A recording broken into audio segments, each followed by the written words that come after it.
There are two gentlemen already getting ready to take you through the next part.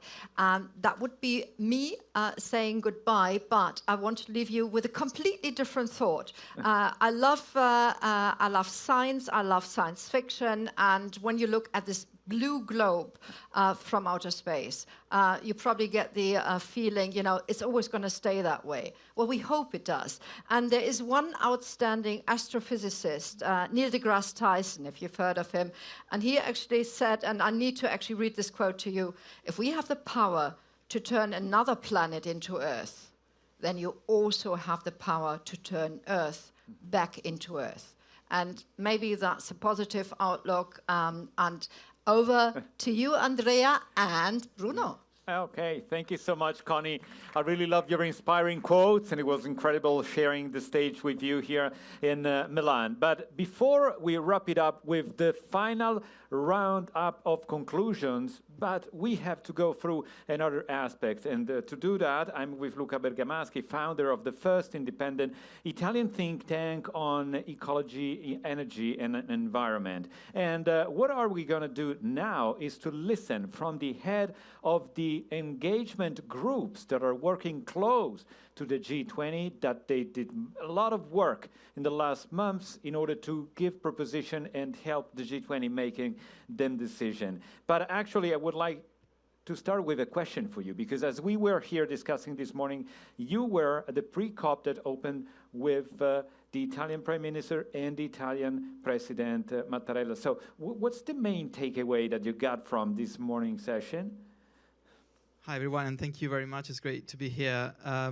It was great to listen to the pre-COP opening, and it was great to see the youth and the youth delegates delivering strong messages to the ministers attending the pre-COP, also the leaders, including Prime Minister Mario Draghi and the President of the Republic, Sergio Mattarella. And the power in the room was exactly the power that we need to deliver a successful COP26. And Prime Minister Mario Draghi was very clear about the importance of listening to the voices and convening civil society actors. And he also recognized the importance of the G20 summit, and that's why we're here in this session in delivering the basis and the foundations for a successful COP26. So getting back to the engagement group, there are many out there, but we have 4 that are crucial. So L20, C20, B20, and T20. Who are we going to start with? So we start with Sharan Burrow, General Secretary of the International Trade Unions Confederation, representing here today Labour 20 or L20. Sharon, we heard today from Prime Minister Draghi that the climate challenge is fundamentally a distributional challenge, and it is about delivering an equitable society. So how do we ensure that we deliver a just transition without undermining or slowing down the climate ambition to keep 1.5 alive, but also how do we avoid talking about just transition as another all-encompassing concept that no one understands or everyone uses for their own interest? Thank you. I'm afraid you're on mute. The crime of the virtual world. These are great questions, and they're central to our success. We have no choice but to face the climate emergency, and we're running out of time when more than 50% of emissions must be eliminated by 2030 to stabilise the planet. Just transition is a very simple concept, actually, and it's about building trust, because if there's no trust, that will slow down the speed at which we have to transition. We talk about stranded assets, but we would say you have to think no stranded assets. So how do our companies transition? How do investors change their investment patterns? But equally, no stranded people and no stranded communities. So the integrated plan for climate transition is essential. So we, of course, call on governments to meet the challenge with jobs, jobs, and jobs, climate-friendly jobs. We're dealing with a convergence of crisis now, and it must be dealt with in an integrated plan. We had massive and historic levels of inequality and exclusion before the pandemic. We had the climate emergency already integrated in that crisis before the pandemic. And the pandemic has simply laid bare the social, the environmental, and the economic fractures in our world. So we know that if indeed we have to build a foundation of trust and support, then this starts for working people with the centre of a new social contract.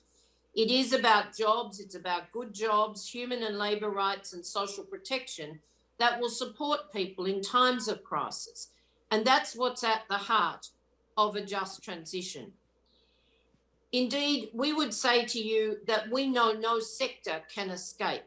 But if we're going to do this job and get to 2030, and indeed on the road to a net zero future, that if you look at the IPCC report, we are not at all, reluctant to say that the 2050 date may be too long.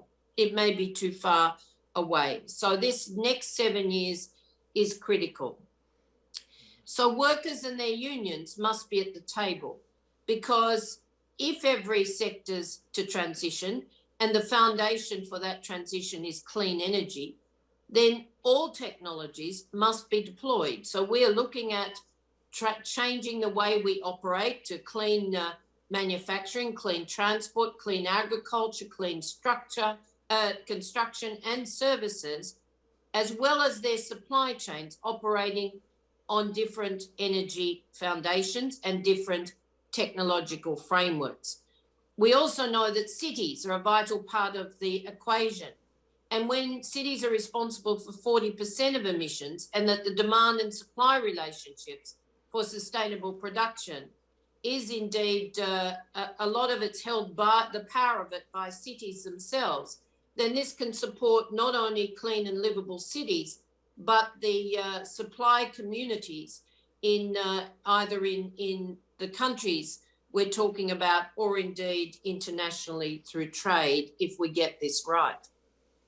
You know that Europe's led the just transition arguments with agreements between employers and unions in Germany, Spain, and indeed the Green Deal. But also Canada, Scotland, New Zealand, South Africa, Kenya, Senegal, Ghana. They're amongst other examples of agreements and or social dialogue engagement towards just transition agreements. But it must be the case everywhere if we're to leave no one behind. We've started to see industrial agreements, and I'll just talk to you about one, and that's the agreement across countries where you have Ørsted, a Danish wind company, indeed Danish pension funds working with American unions and framework agreements with the NABTU about securing good paying jobs and training for hundreds of thousands of US workers in the wind projects offshore. But just transition measures are not complex. They're actually based on social dialogue agreements. How do you secure pensions for older workers who may be displaced? Can you build bridges to pensions for those slightly younger workers who choose to voluntarily retire? Do we have income support for the transition period, for reskilling, and indeed for redeployment? And we've seen many companies that are putting in place an understanding that they have to protect jobs, even if they're reskilled for different environments. And of course, it's about community renewal. If communities have hope, if workers have hope, then we indeed will see a just transition. But we also have workers' capital. And the good news is that every pension fund dollar, every dollar or euro or unit of currency invested indeed in climate transition brings jobs. In renewable energy alone, 10 jobs in renewable energy will actually generate 5 to 10 jobs in manufacturing or related supply, and indeed 3 times that in economies where good wages are spent by those workers and their families.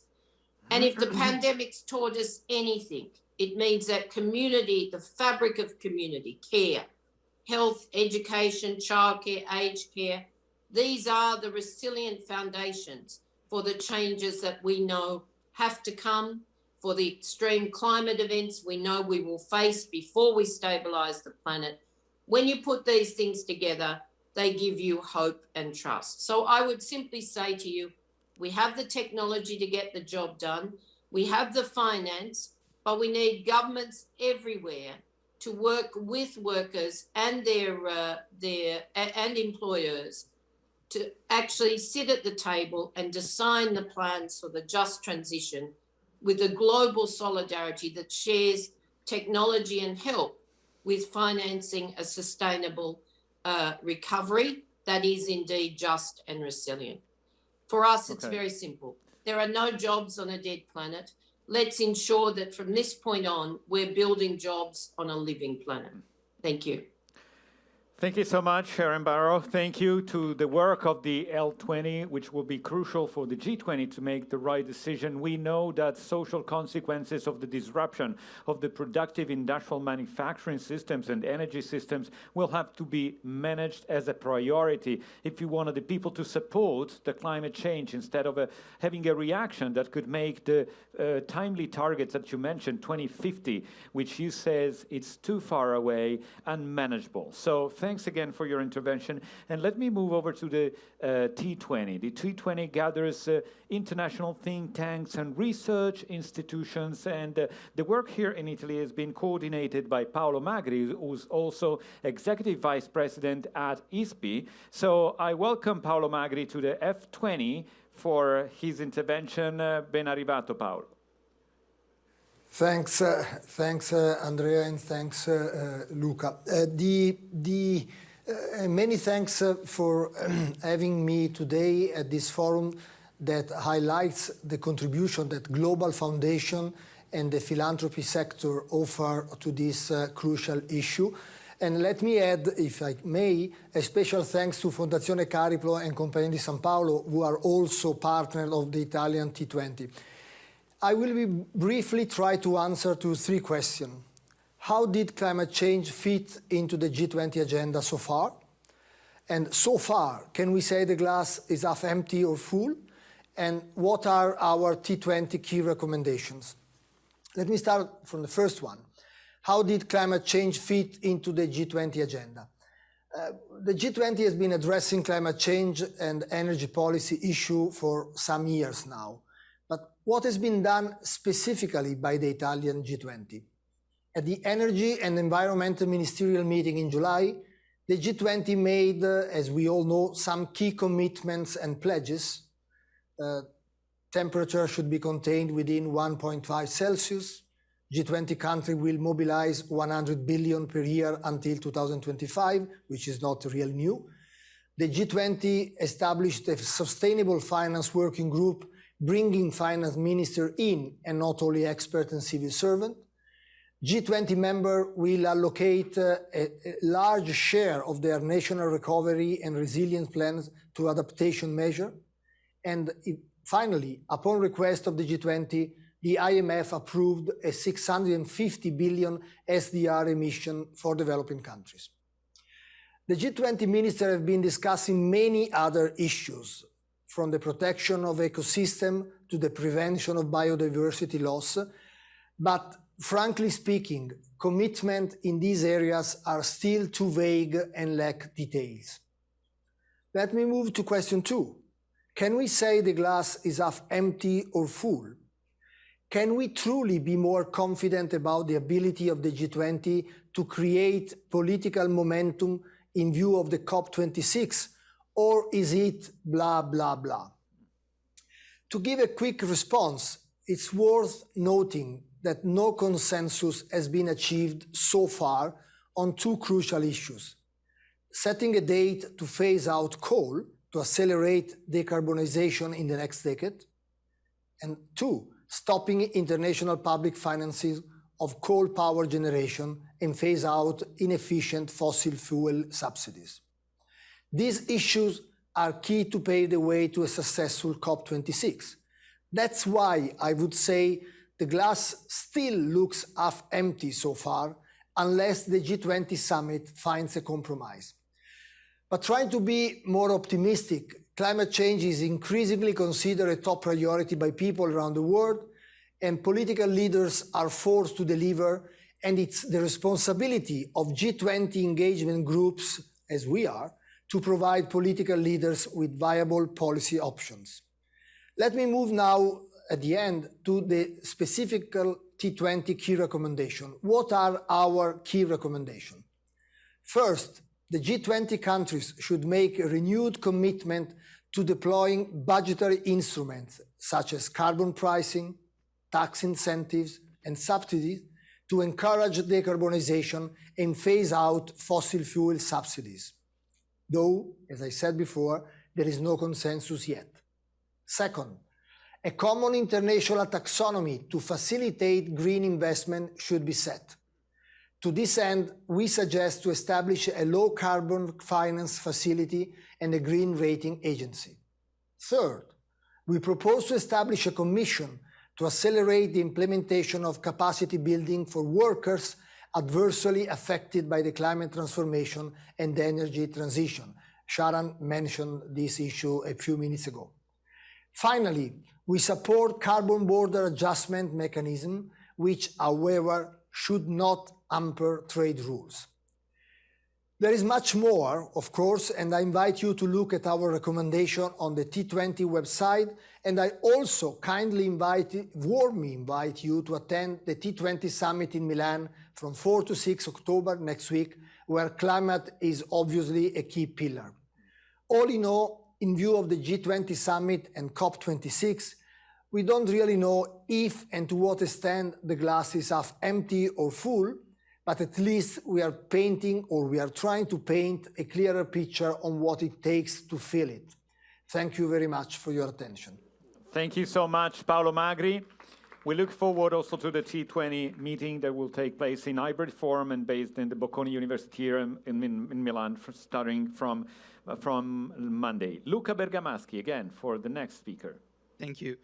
We have now Simone Mori, Head of Europe for NL, representing the Business 20 or B20. Simone, we heard today from Prime Minister Mario Draghi that the G20 need to do more, much more, and that it's if we exit coal now, the problem is, he said, we enter gas, and then we see the dependency of our system from gas and the spike in prices that we see and affect many countries in the G20. So what can we do to avoid and manage the coal to clean transition, and as Sharon said, avoiding building stranded assets through electrification of systems? Thanks. Yeah, thank you very much. Well, it's clear that the market dynamics, which has been recently developing in Europe with very high gas prices, is in some way focusing the attention to the specific topics. But I would say that the answer is very much coherent with business, the business community, which discuss a lot about the energy transition and resource efficiency in the B20 frame is proposing. There is a large commitment towards decarbonization. There is a large support for an ambitious decarbonization process at a global level. You know, we are largely based in Europe, and we all support the acceleration of decarbonization journey that the European Union is putting forward. And we are convinced that the solution of the problems concerning for example, the dependency on the commodity coming from exporting countries, the volatility and fluctuation of the commodity price may find a solution which is the same solution that we are looking for when we are dealing with decarbonization, which is reducing the dependency on fossil fuels, moving as fast as possible towards renewable energy sources, which are clearly today not only the most sustainable, but also the most cost-effective energy sources in many countries, a large part of the world, basically.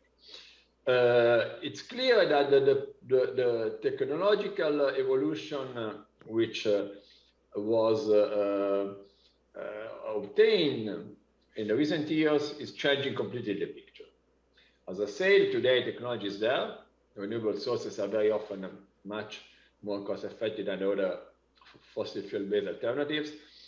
Energy efficiency, in a broad sense, at the household levels, real estate, services, industries, as an untapped potentiality. And at the end of the day, the energy you may save by utilizing better technologies and more efficient processes is a valuable resource. Very often based on investment which are under money. So you don't need to increase you may have a capital expenditure at the beginning, but we know pretty well by discovering in many countries how, for example, an appropriate focused fiscal policies may help this development.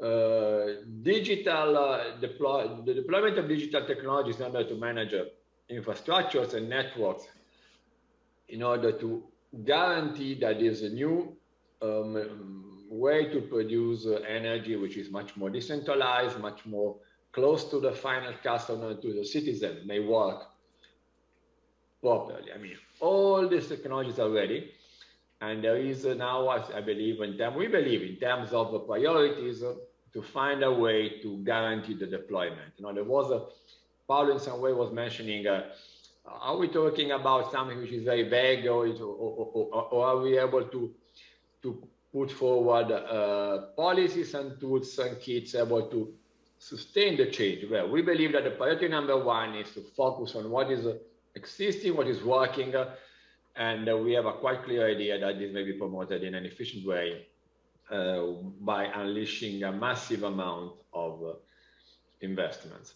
We are pretty much convinced that in many geographies in the world, and there are many independent analyses which confirm that, the transition may bring to not only to an improvement of the quality of our activity by safeguarding planet and climate, but also an increase in GDP and jobs. But of course, we are aware, and this is a topic which has been discussed by Sharan, we are aware that there is a transition to be managed. There are sectors that will be impacted. There are geographies which will be more impacted than others. And so we believe that the concept of just transition, solidarity, fairness, common responsibilities, but differentiated responsibility, considering the different starting points, has to be the very principle of transition. The overall process will be a positive one. We will have for sure all this wave of investment will create a more efficient economy, a more competitive economy global level, and then better jobs and more jobs. But of course, transition has to be handled, and several practical recipes have been presented in order to guarantee that reskilling, upskilling, education for younger generation in order to make them ready to manage the challenge is very, very, very important. I was saying, I was mentioning the topic of common but differentiated responsibility. This is a paramount importance, and this will be also a matter of discussion during the Glasgow COP.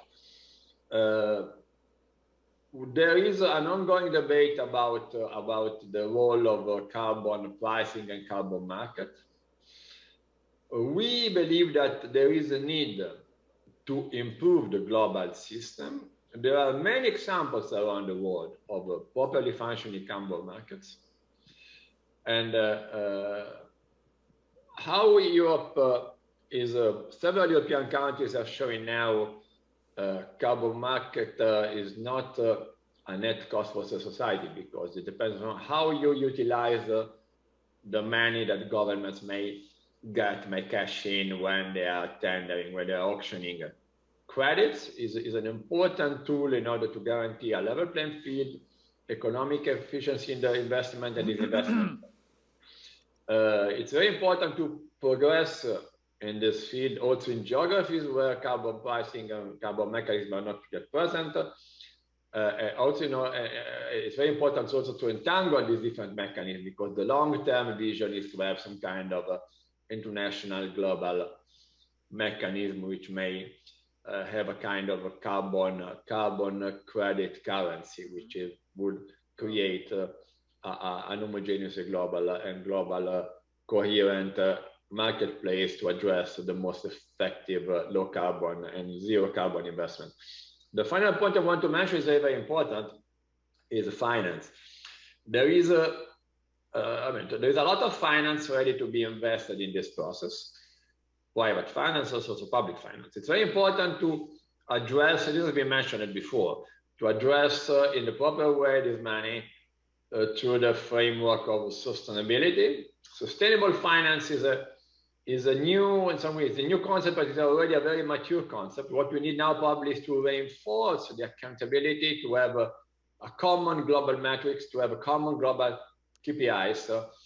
But we are very much optimistic that this is an ongoing process, that the frame will be ready and functioning at the global level. But there are many examples. I mean, our emissions in the financial market in terms of sustainable bonds is a very good example. There are many positive examples that may be the base to build on a more structured and globalized framework. Right. So I don't want to be too optimistic, going back to your question. I tend to believe that the transition is will be complex. Transitions are complex, but we have the tools, and I believe that we have a vision to lead this transition in a proper way.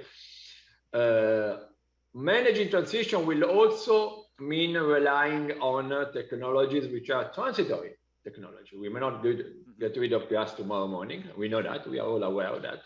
Yeah. But again, the solution we are the package of solutions we are proposing in terms of decarbonize the planet goes in the same direction of solving the problem of dependency of volatile commodities. So thank you very much. Well, thank you, Simone Mori. Thanks to the B20. Thank you. We now have Riccardo Moro, the C20 Sherpa representing the civil society, 20, the international civil society. Riccardo, what would be your 3 top priorities to deliver to the leaders? Thanks. Simplifying in 3 is always a difficult challenge. Anyway, just a couple of words about what is Civil 20 that gathers more than 500 organizations and networks from all over the world. And in this case, a little bit like it's happening also for AL20, these engagement groups doesn't gather only part of our societies from the 20 countries, but from all over the world. And in that sense, one of the main messages that we always raise to the G20 is that it is important that the power that is inside the G20 has to put at the service of the multilateral processes. The G20 is not the world government. The G20 should be at the service.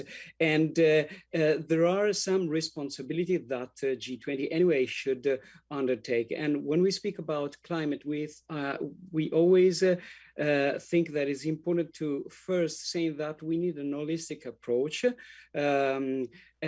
Second, and we can't separate climate, of course, from the rest of our initiative and behaviors. Second, the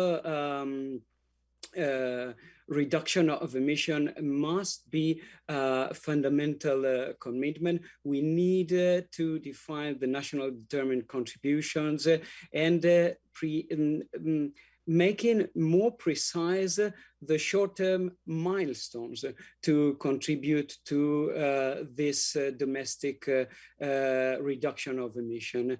In the perspective of decarbonization, we think that we need, as it has already been said very clearly, budgetary instrument, and we denounce that there are still active and strong indirect fossil fuel subsidies.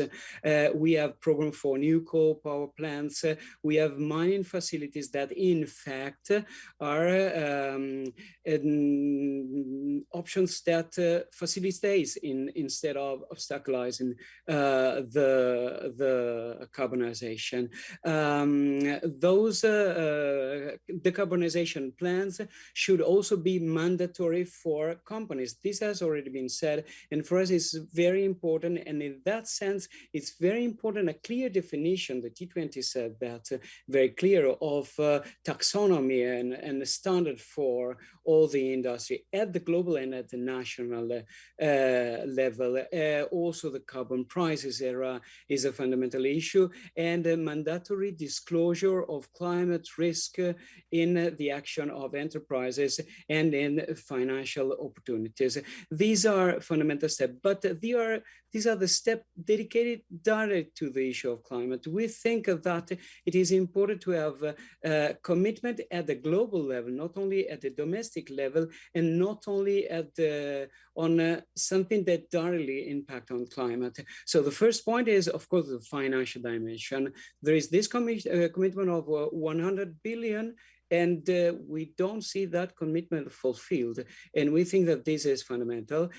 Second, it has been already mentioned, we need to provide for countries that are beyond the G20 enough fiscal space for the needed investment at the domestic level. And these partly depend on the G20. So a stronger commitment on debt relief, not just suspension, but relief, a stronger emission of SDR, a commitment on tax justice, international tax justice is fundamental to provide this condition. But I would suggest another element, that is the issue of land tenure. We are still facing a lot of initiatives of a lot of land grabs during the lockdown in many countries. Many de facto land grabs had been put in place, and these can have a strong impact in the condition of in the emission, in the possibility to be effective in fighting climate change. And then always speaking about this beyond the issue of the just transition. We need an holistic approach also to manage the just transition. We listened to Sarah speaking about the right of people involved in the transition, but there is also the risk of what is happening if it is not governed, the process of dematerialization and of digitalization. Look at what is happening in the e-economy. There are monopolies that are growing, and we are not able today to govern that. There is a lack of political initiative in managing what can be a risk tomorrow, or maybe already this evening. So our fundamental call is a call for policy coherence.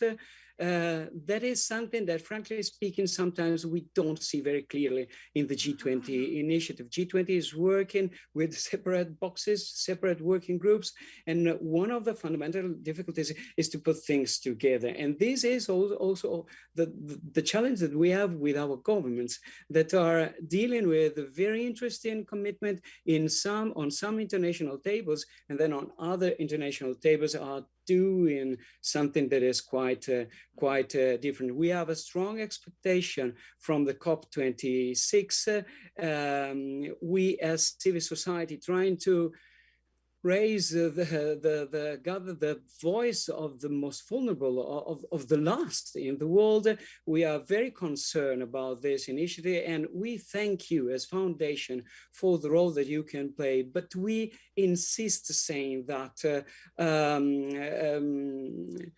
philanthropy can be important, but the issue is human rights that has been respected, and the condition to the respect of human rights has to be put in place by governments. So our call is strongly on governments and parliaments. Thank you so much, Riccardo Moro, for giving us the view of the GC20. And having gone through this row of voices from the engagement group, let us move back to foundations, protagonists, and players. So we do have still, as you're seeing here in the screen, the two speakers, and I move rapidly to Anthony Bebbington from the Ford Foundation. I leave the floor to you, Anthony. Well, thank you very much for the invitation. So at Ford, we argue that enhancing social justice is an essential pathway towards mitigating climate change and fostering resilient energy systems transitions. So let me note three venues in which social justice seems to me and to us to be core to aligning the green and just transition with the Paris Agreement and Agenda 2030. And these three are, and there's much resonance here with what Riccardo just said, the governance of land use, the nature of the dominant political settlement, and economic governance. So first, land use. Land use is critical to mitigating climate change and aligning this with the energy transition. How far this alignment happens hinges on how far the governance of that land use is socially just. I note two dimensions of this: forest governance and mineral governance. Paris targets will not be met without very substantial slowdown in rates of deforestation and peatland conversion. And if the forest is lost, the energy transition will be moot. Where the forests stand will depend on who governs those forests. And we know from the literature that all else equal, forests are far more likely to stand when indigenous peoples and local communities have tenure rights and territorial control, when those rights are enforced, and when environmental defenders are protected. So local communities' tenure recognition and the protection of defenders are central to meeting the Paris targets. Now, of course, the Paris targets will not be met without energy transition as well, but this transition will be mineral intensive. Colleagues at the University of Queensland estimate that the transition will mean that the first half of this century alone will see the production of 9 times more copper mine tailings than during the entirety of the last century. The World Bank suggests that cobalt production will have to increase by 500% by 2050 to meet demands for electric vehicle batteries and wind turbines. 70% of global cobalt is currently sourced from the forests of the DRC.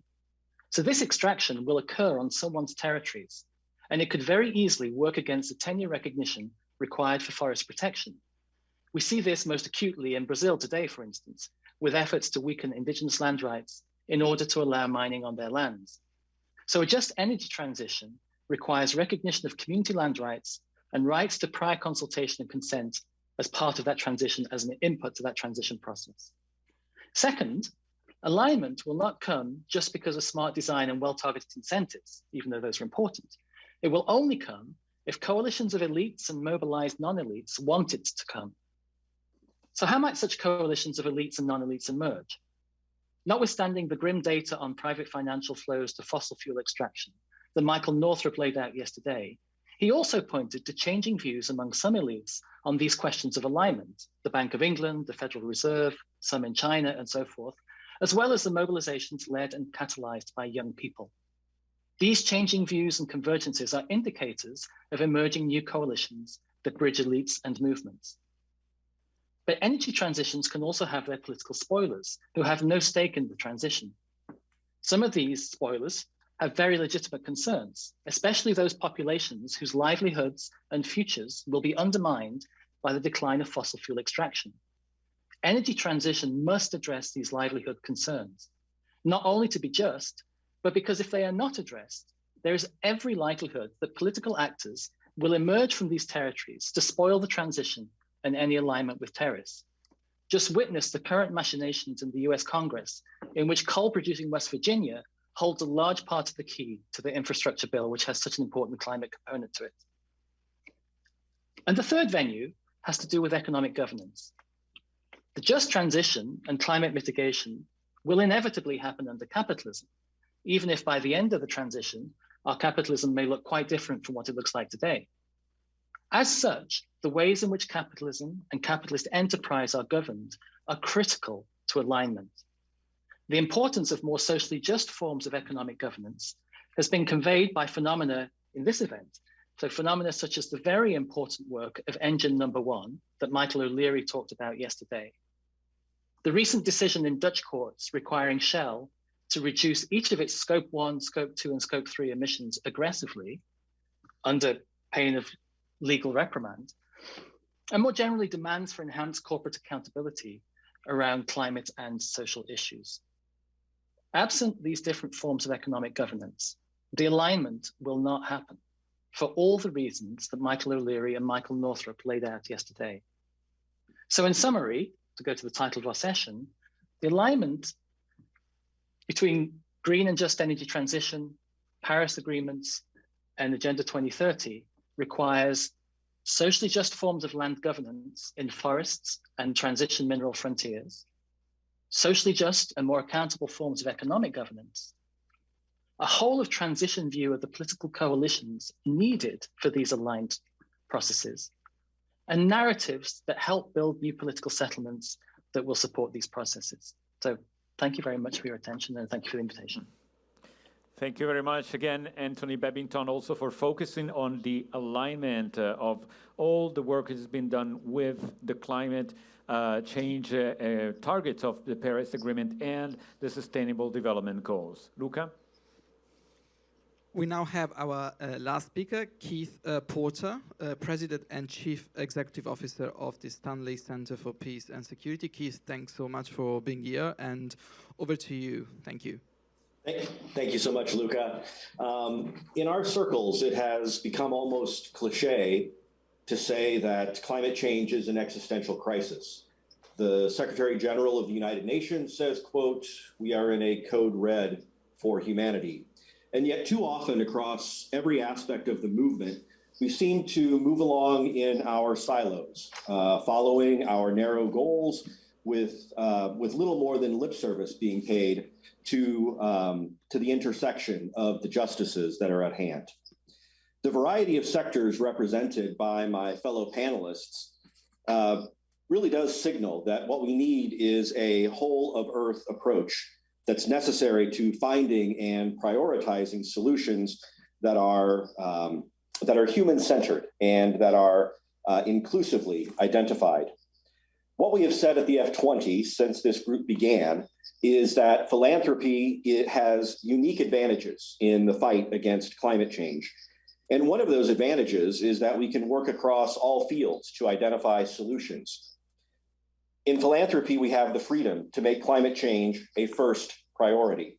We have the freedom to pursue almost limitless ambition and scale that ambition exponentially. As funders, as organizers, as catalysts, and as policy observers, we join those who recognize that a combination of structural injustices, social, racial, health, environmental, are inextricably linked and together form the greatest modern threat to human security and peace. To a large extent, philanthropy has realized these combined injustices no longer have a siloed impact on people around the world. They are interconnected, and they must be at the center of our collective agenda.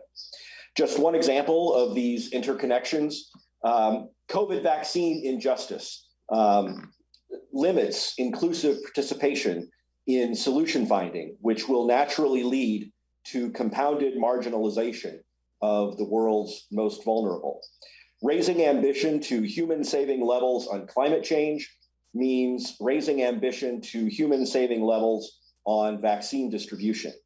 That means, of course, releasing patents on the vaccines and scaling production to global, not national, supply needs. In all aspects of the fight against climate change, international cooperation must be scaled to multilateral and global cooperation in which civil society, the private sector, NGOs, and philanthropy join governments in meaningful ways, including louder calls and contributions for meeting the $100 billion climate finance promise.